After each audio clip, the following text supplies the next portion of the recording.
nga bien oyo taza musicien na nga nalingaka depuis bomwana na nga oyo tabeti concert na Luanda na Rolf-Doge nga personne natali concert hérité na Rolf-Doge na Luanda natali esu na Palanka natali esu na Chikwanza oyo taza reconnaître nga c'est une formation accélérée. Il y a le rôle de la formation du petit nangai. Il faut le labour, il faut qu'il y ait de la alors il y a tout le monde, on va voir l'orientation de l'orientation. Il y a un mouvement où on va chanter.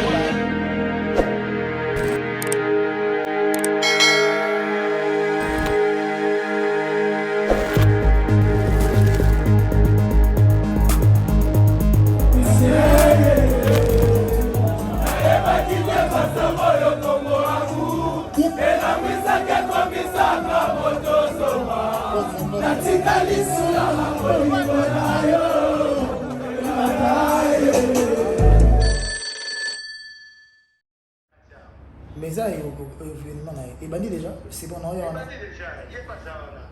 un ministre a commis déjà. Non, côté moi, c'est 115 minutes. L'émission est sur combien de minutes?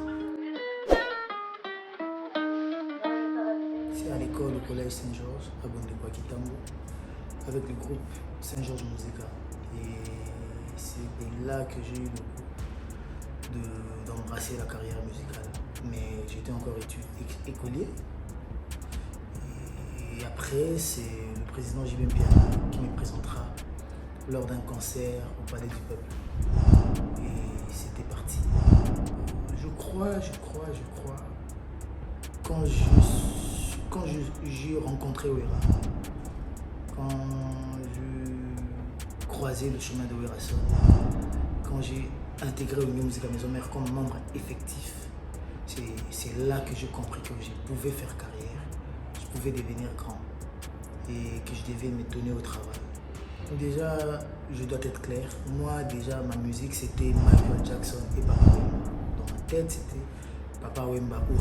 Après, quand tu aimes la musique, quand tu aimes les chanteurs, tu as plusieurs artistes qui t'influencent, comme Baba El Shabab, comme Papa Chéri, comme Madibu System et Bafil, Wabante Sadaliens, Vedin de Yogo, etc.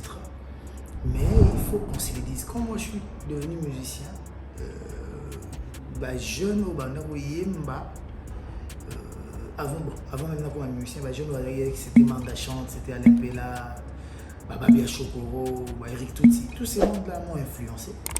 Parce que moi je pense que écouter les autres, ça aide à mieux travailler, ça aide à mieux faire. Donc moi je ne m'interdis pas d'écouter les autres. Jusqu'au jour d'aujourd'hui, j'écoute les autres, plus vieux que moi, même génération que moi, ou plus jeune que moi. J'écoute tout le monde pour savoir qu'est-ce que l'autre fait, comment est-ce qu'il évolue, comment est-ce qu'il chante, comment est-ce qu'il crée, pour que moi aussi je ne sois pas en retard.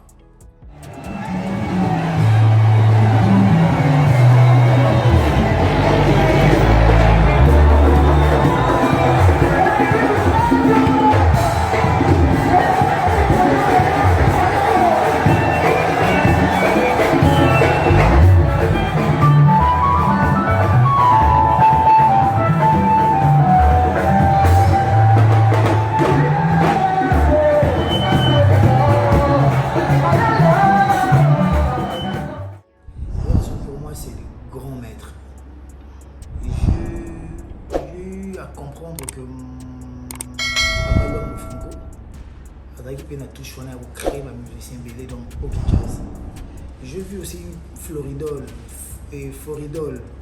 formateur des idoles comme Papa Wemba dans son groupe, il a créé des artistes et des artistes. Et après j'ai vu Werason qui créa une musique à maison, mais chanteur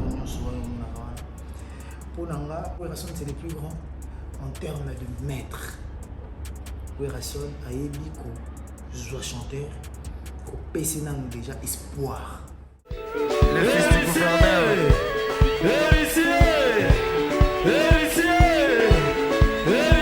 L'antigrâce à Chimel. Ouais, tu vas chanter. Tu vas d'abord chanter, après tu vas danser.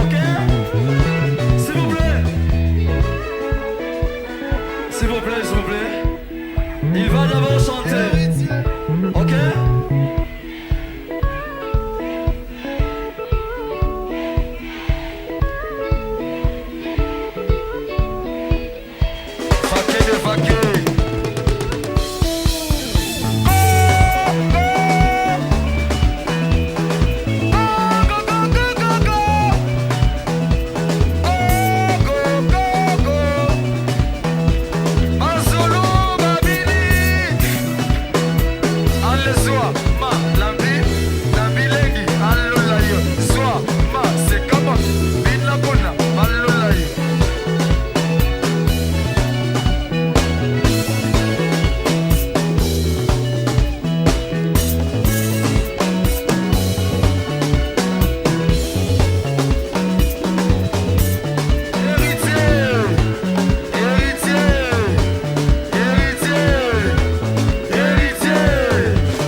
D'être grand un jour, ou là qui s'est mis une fois ça là, pour qu'il a avancé de pas rapidement et pour qu'il confirme. Et oui, Rasson, si tu mets vraiment sa main sur la tête, c'est une bénédiction.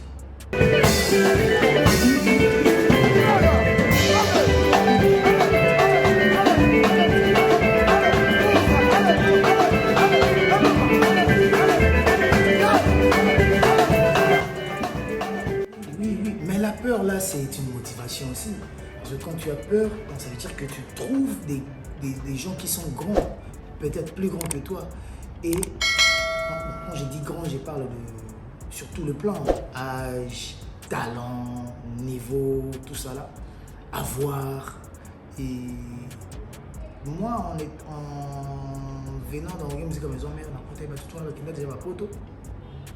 Tout le monde a des bossos sur les balais. Et à les bossos. Donc tout le monde peut le bosso, sur la bienvenue. Tout le monde était véhiculé, tout le monde avait des vêtements que moi je rêvais avoir, tout le monde avait des talents, tout le monde avait des relations, tout le monde avait un certain niveau qui n'était pas le mien. Et du coup, tu as peur d'affronter ces gens-là. Parce que les gens racontent l'histoire d'Héritier. Mais Héritier n'est pas venu seul dans la musique à maison mère. La période dans la chanteur Balapé est belé dans la maison mère. Mais peut-être qu'on a la chance, il y a Obima. Les autres peuvent avoir Obima dans l'orchestre. Pour vous comprendre que cette peur-là, la peur que j'avais, c'était aussi une motivation. Parce que quand on a eu banga, ils ont poussé dans la salle, effort, et on peut-être fait ça résultat. Tozoyemba, biso to beti à l'air général, to yembi na ba massa na ngai na ndenge. C'est bon, la machine chef d'état-major, faut un chanteur, yakala. Ngongana ye, eleka. Ngaba adversaire na ye, te. Moutasali ma bengate.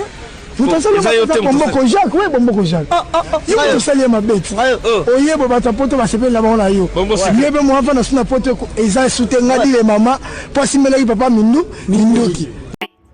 Donc j'étais hyper motivé, j'étais vraiment na grind na esprit mon la rage, ça l'a bien, perfectionner ce que j'avais, parce que j'avais la voix, oui, là c'est pas à en douter, mais il me manquait de technique. Il y a chanteur, attends, quand je suis arrivé, la ténoriste, il y avait Gianni, il y avait Lacoste, il y avait Richard Lecourt, deuxième liste, au Serge Mabia, la Mabindo Béa Jackie. Donc je ne sais pas si j'ai oublié quelqu'un, donc attends, voilà. Déjà, sur le vaina bango, tu as flamme kappa, tu as vélo quoi, kanza, japonais. Donc, au moins, tu as un level et il faut maintenant pour ça l'effort pour franchir le palier pour qu'on m'appelle à niveau. La animation n'est pas faute, c'est un animateur. Depuis Macintosh, nous sommes au coup de benda, nous sommes au impresario. Pourtant, on a bossé dans la trop attaché na na musique. Attention soliste a obeta Christian Solo nga fonaza. Ata mimish bas ba fausse ta leader. Mikili sa obeta ata mamo gratana ya ba poli. Don limbo na so obeta sebo no so obeta na za toujours na bango. Donc nga pena na yebi ba boulonde tout. Ezara que tant na ba bien formé. Léon na rotika nga pe chant na comme na nga animateur na vandi petam sous 2 ans en animation na petit peu danger.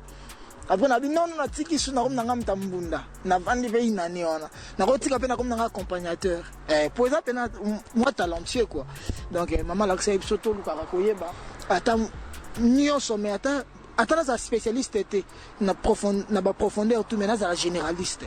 Gloire à Dieu, je dis merci à Werason na tika na poto ki buisa na tika na braza ba kepoto ba kozonga. Si je peux me permettre, dans mon arrêt, je poto wana potika wana ndé sala que na kuma wana zalelo.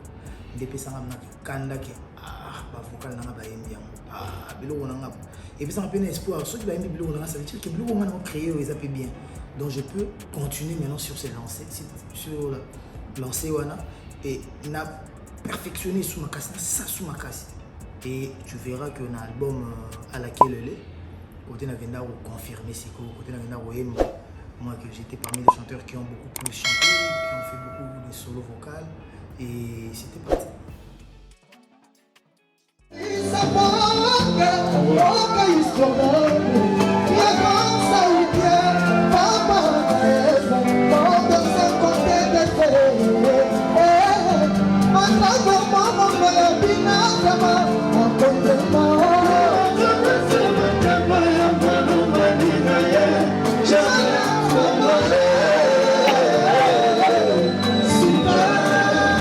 Héritier Wata, Motona Tembe.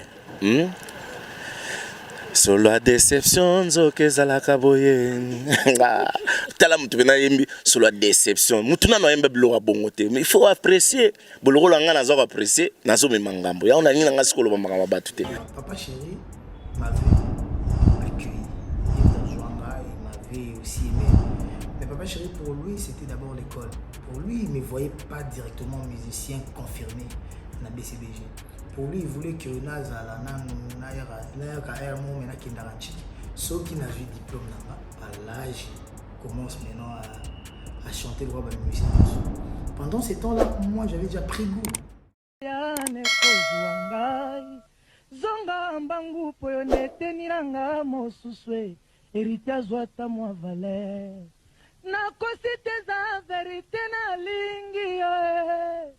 Zambeza monene hangombeza molaye butweza molili ebaleza mozindo matiranke kasielo como kote koki kokabolanga na yo tiranke président Lubaki. Je voulais devenir un artiste confirmé parce que tant aux autres dans le quartier bah et tant sur la bas dans le quartier bah les mots bah mon temps sur invité. Ubika ndenge zala misu bazo chola misu bazo seka misu bazo motiver kala bazo kumisa aussi mbabani.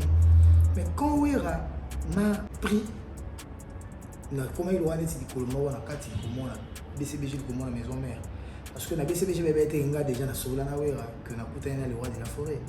Donc du coup na combien côté na scope traitement et j'avais vu que Wera son papa chéri me prenait pour les toi nga la pire petit.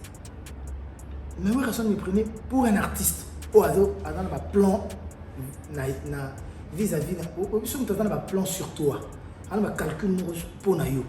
Mais c'est ce que j'avais senti chez Werason. Voilà pourquoi la mythique est Werason. Et Werason m'avait obligé de rester chez lui. Maintenant, on a chez Navanarachi.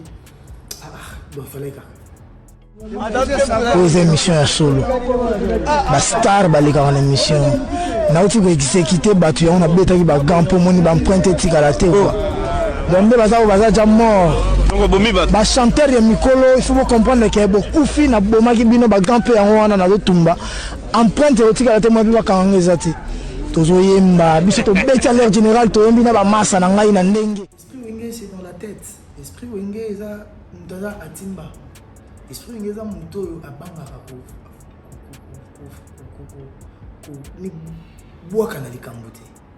Esprit ingeza muto alingaka azala kaka. Il faut pona wenge faut zala toujours l'actualité.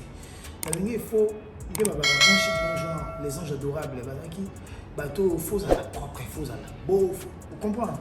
Donc un wenge men na muto babangisa ka ete.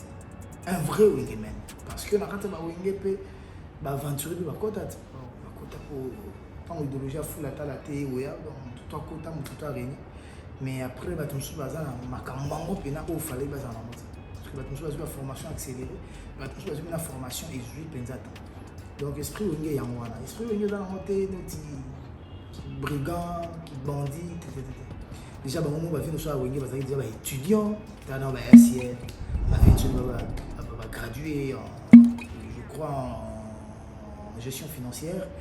Donc bango tout les qui même en chic. Celui que vous avez en chic, vous avez beau, vous avez sous classe, mettez sur vous avez complexé à moto. Donc voilà. Il y a un esprit wenge et moi na wenge par mon l'arrêté. Moi na wenge assez d'arrêter. Il y a un monde ranga 1000 fois na route, 1000 fois na route les mapou na rap nanka. Kali. La kata wenge pesa na bato sope baza na esprit pe ya wenge ya ngo penate. Mutu sope baza pe ya wenge te. Baza na esprit wenge. Pour l'orchestre tout, il y a des jeunes, il y a des gens qui ont des docteurs, et le nom, jouer le nom de musique à la main. Voilà. Retirada, banda! Retirada! Un jour, Ogan, on y met la bandade. Retirada! Si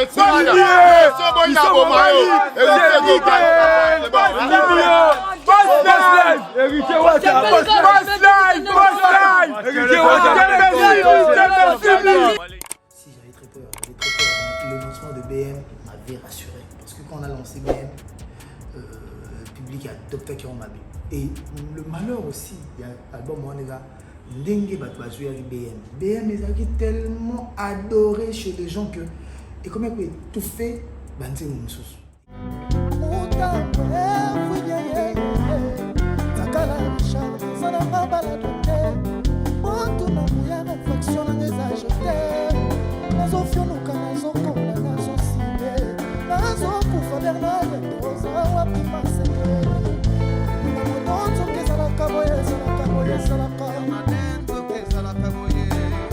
Solo déception zoke bakaboye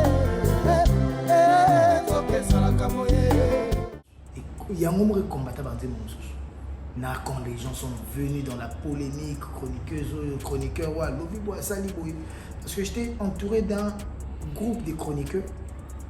On va créer un problème. En même temps, le problème est là, mais comme il faut que soit créé un bon, sur la kangi si peu yo tigi ba kangi ba sopi hérité, la kangi si mon donc faut que tu pour bimisaye, sur bimisaye muto a kangi ça qui est à mon que yo au combattre j'avais des problèmes et on a tout on a bon on avait dit non.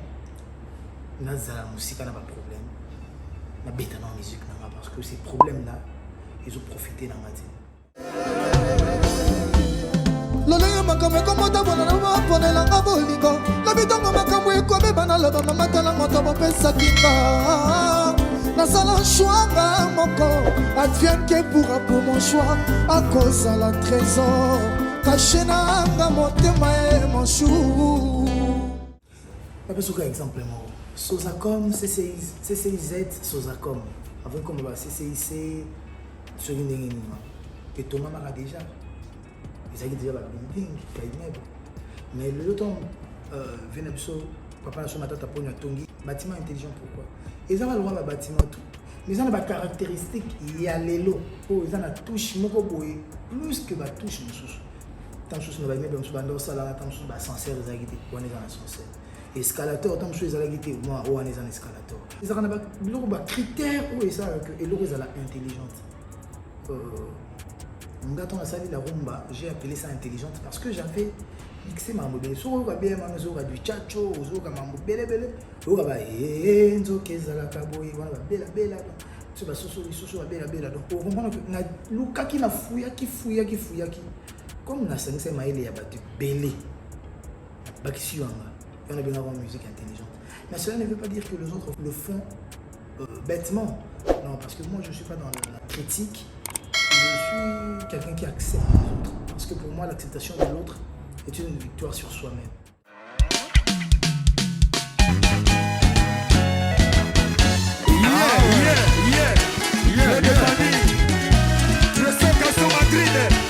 La Belle de Paris.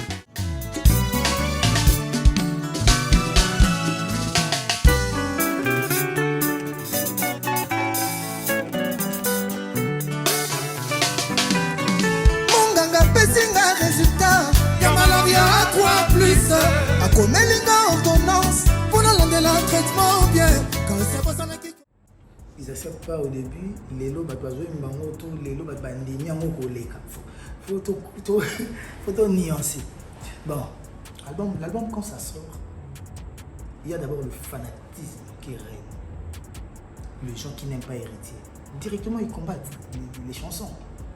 Il y a des albums sans Koyo Kango. Moi, j'ai vu des gens, une jeunesse a trouvé un éboué. Alors, il y a un Héritier, le 18 décembre, tu sors ton album, au signé à Ré, il y a carrière. Donc, mort, il y a carrière. Liwa, il y a carrière. Et ça, le 18 décembre, c'est là, on a Kambouté et Kokara Kaka. Après, les Karakaka. Après, tu as parce que moi, je savais ce que j'avais produit. L'album, ils ont moi, no boti. Tant que tu as autant de maïs, il y a eu la qualité, mais avant même, tu as eu parce que je savais que j'allais pas échouer. Bon, quand vous allez les premiers, moi, je rêve pas de ça. Moi, je suis comme Baron Pierre de Coubertin qui disait l'essentiel dans la vie, c'est pas seulement de gagner, mais de bien prendre part. Moi, j'aime bien prendre part, donc débuter. Et ma début, combat wana et l'autre héritier, il faut s'imbater. C'est un groupe de gens qui vont dire il faut s'imbater. Pour pas la pension au robot. Carrière eza lokola ndako etongamaka na mokolo moko te me bakoki obukango un jour moko. C'est ce qu'ils veulent la limonso ngadra mpona kobina ndenge nini soki bakabolingana mopepe nde bino bafa. Sikoyo penchant na bino, il y a des neutres. Il y a pe bato ndambo balinga héritier. Tant comme ce qu'on va dire, mais mambo est biso sur cet album et ça y a monté. Pour bandir mon choix, tu vas obéir à la courte joie. On a mis c'est logo 2 mois, 6 ça j'ai 3 mois, 4 mois. Et comme on est une beaucoup de zalakate net et bimara kotoute. C'est belle toujours cas. Mais nous quand on fait des chansons thématiques, style, la figure de style qu'on utilise, ça fait que ndenge to disserter sujet. Dès que développer un sujet, intro, développement, on a conclusion en Zembo. Au moment que moi, Zembo il est comme Bangwezati. Imagine Bagombe na Gombe, une année à Bagombe na Gombe. Donc voilà, donc avant une année, na sa jita quitté à Gombe, je savais que Nazana ba arme na ngwe pour Gundela. Et le long de Missy Wosso, je vois des gens, héritiers là-bas qui ont agité tes autres, mais pourquoi Missy Wosso? Mais les gens oublient que mon album a fait une année. Wosso est sorti quel jour? Mon album, même ça, le 18 décembre 2020, Lelo Wosso est venu après le 18 décembre. Parce que moi, je préfère encore plus que Batba Linga Ngate, Basepela Ngate, mais Balinga Moussala Nazosala. Voilà, Gaga, c'est quelqu'un que j'ai connu sur les réseaux sociaux. C'est un très bon chanteur. Moi, j'aime les travailleurs. Et Talawa Gaga, Nagoga. Mais moi, je sentais déjà que, jour à je sentais que je pouvais l'apporter quelque chose. Et lui aussi pouvait m'apporter quelque chose. Parce que imagine Fitna Gaga, obligé na bato bazobetisa na Côte d'Ivoire que ntango na oke Côte d'Ivoire il faut na kende pena Gaga na délégation na pour que tu beta nzembo na concert na.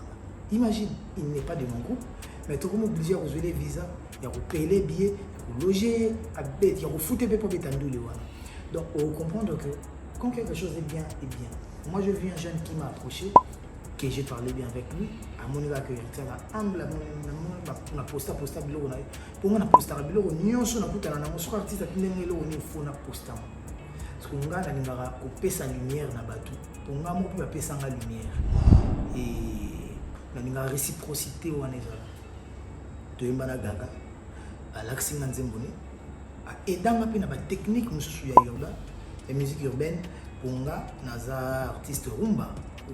La musique urbaine c'est pas ma tasse d'été. Donc du coup na ton na koti na kati na pandi ndene yako misabuli ya soko ya suka oto imbana esenga kinanga moyitango kitaka minzoto na yo se yo soto yembi yo yembi ngana yembi Et ça, le roi net fait les chars des poules. Yalelo na monye koki. Et vous allez venir en côté. Yemba, ngana yembi. Après, tu beti diomoro. Ngana za likolo na yo. Yo za na senanga. Après, tu beti sous dio. Ngana koma na se. Yo za la likolo na. Tout ça, là, inverse. Tu inverser ma rôle. Tant tu beti en lelo, ba chéri, na sur TikTok. Yango. Donc, Gaga. Le frère, force à toi, va encore de l'avant et chante encore avec d'autres chanteurs. Ouvre-toi, aime les gens, aime la musique surtout, car c'est notre maman à tous. Et ok, toujours musical. En plus, c'est un très bon garçon. Tu as des boîtes, tu payes les champagne pour te fêter. Tu bien c'est absolu. Wata, awa, j'y serai, c'est ça. C'est pas CRS. Tu vas aller au 23h30. Oh non, qui n'a pas pongi. Eh, gaga. Oh, qui pongi avant. Donc, comprendre que c'est un bon jeune, un très beau garçon. Il a besoin de s'ouvrir. Donc, voilà. Et Mbino peut étiqueter la presse. Voilà, j'ai parlé de Ninita. Moi, Ninita, beaucoup de gens ne savent pas que j'ai parlé bien avec elle. Elle était dans une victime.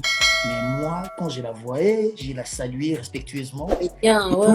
J'ai parlé bien avec elle.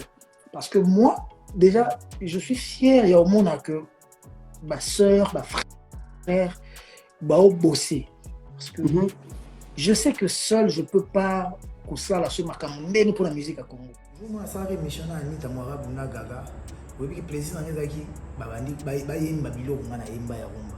donc du coup, la musique urbaine et empêcher à étudier Perumba, c'est ça la bonne chose. Parce que ça la musique urbaine on a les cabana ba kola ba bota mana moté. Rumba ezapé à bango. Na mola yo ça beta rumba moya danché. Donc bango faut ba beta la musique na bango wana, mais ba beta la musique, ba beta ba ye ko la rapper rumba. Rumba eza na ADN na biso. Tala ba comme patrimoine. Ce qui est matériel, ce qui est patrimoine, ce qui est maîtrisant, on a bien vu. Au monde est demi rumba. Donc, rumba congolaise. Donc, imagine, on a besoin que Bango va s'ouvrir et puis la musique urbaine, on a parce qu'ils les font tellement bien.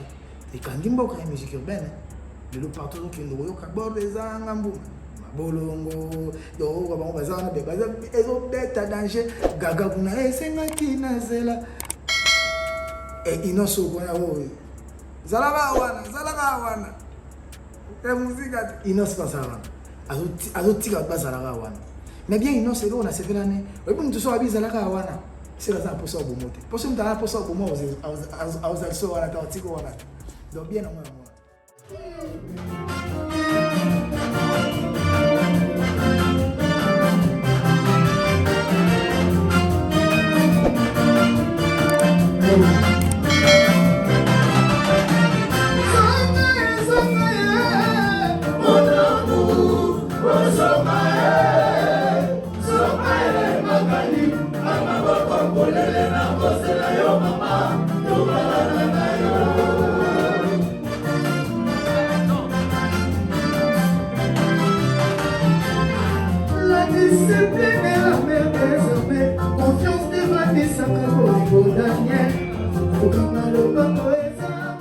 Tu sais, héritier, le petit héritier que je salue, le gars là a le profil du vrai leader héritier. Je ne le flatte pas du tout. D'accord.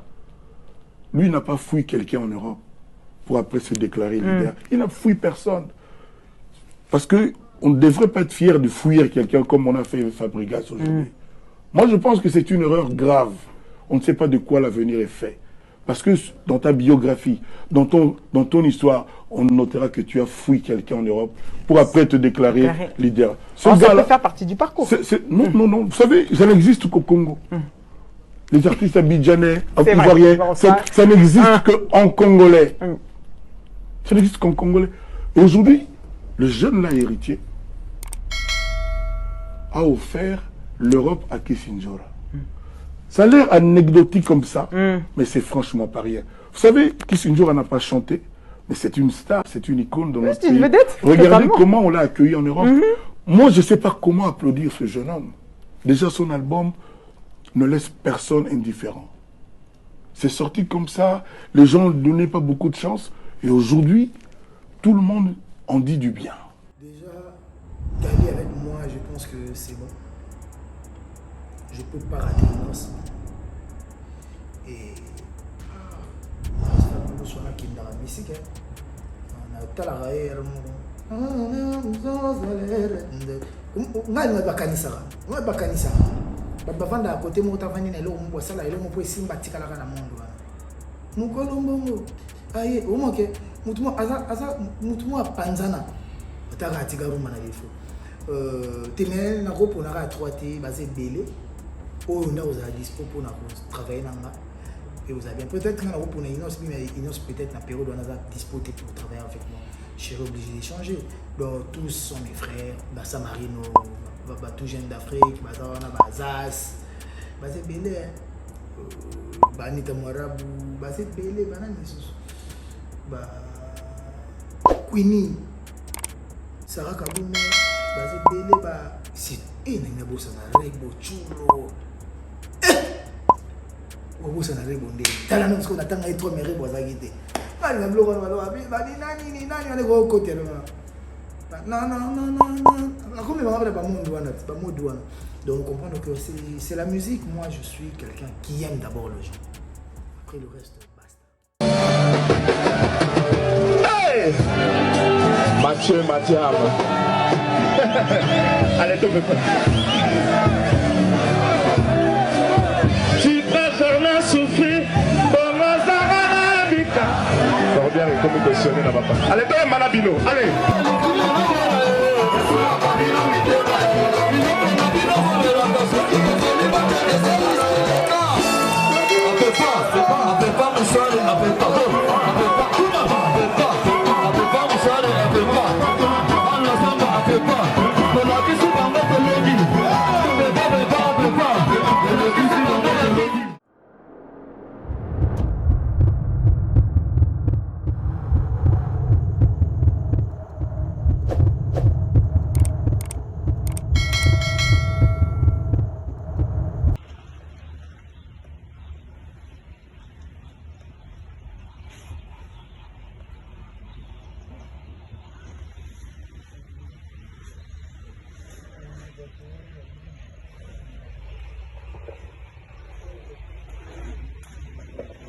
Et pour l'organisation, il n'y a personne. Il n'y a personne. Je parle à qui? Tout le monde au téléphone ne décroche pas.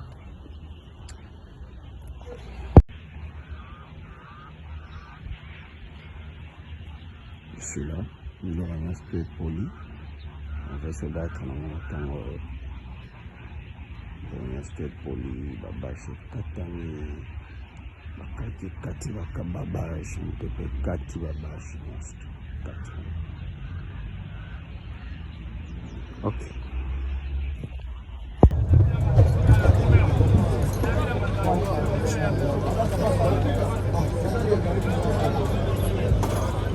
Ah ouais. Bah ya ebele pour ba ko soutenir mpangi na bango moto na tembe. Taka ba kino ba ba na tembe. To bana ba kino to ba changi chobele to longanza. Mboka moko ko ko uzala tembe to tala ka TV. Na bandenge na biso mboka moma ekozala te mais tozanga pe maya omela te tomelaka kaka na bandenge na biso moko mboka moko boye makambo ezaka pe comme so ya mo bien te mais bato bakokufa te bato baozalaka po toa mbamba na vie bato atembe donc bato atembe na bengo baya ebele bakuta na siko na ye moko pe na nka 007 nde bamasa na ngana babenga Bayern de Munich toi un album pe na inane et pour la te gagner mais to baxi sous osso après to baxi sous fikin. Après, on a mis de bouton to Kemi qui retourne à choto Yesco Shark. To Buki Shark. Tat no beta modada mo ndi matina beta modada. Après na liki. Après to Yesco to beta ndule moko. Ya jobbing ngo ya joka binga ngo sur acoustique, sur métal, sur commotion électrométal, sur gros ni on a donc vous allez danger. On a vraiment de projets mais on peut pas tout dévoiler. Fikin na obeto ezande mote na obeta fikin o ndoro bakina beta fikin ponga pe na beta fikin mais ba kermesse ko kanina makambo te fikin ya kermesse te pour ba kermesse ba ya na no kermesse nete so comprendre fikin ya sans kermesse la mu que la mu boya bo encercler te ba na podium ba ndule wana de ba bete belete le stade de martyr, c'est compliqué, mais c'est pas impossible. Voilà, impossible les Nzambe. Oh, côté de Kokomate, les Alola, les Nzambe. Pour ceux qui ont commis l'eau, là, c'est beaucoup déjà. N'est-ce pas? Voilà, ceux qui ont commis l'eau, c'est beaucoup déjà. Donc, côté de Kokomate, impossible les Yangwana. L'eau là, les Félo, Nzambe, na Satan, na Mbamba, Angelo, tout le monde a raté. Mais où ils avaient raté mon kini? Pourquoi pas? Mais c'est pas facile parce que jusque là notre salaire monte. Donc c'est compliqué. Voilà moi la bonne vie. Là mon est trop beau marathon. Ah ouais,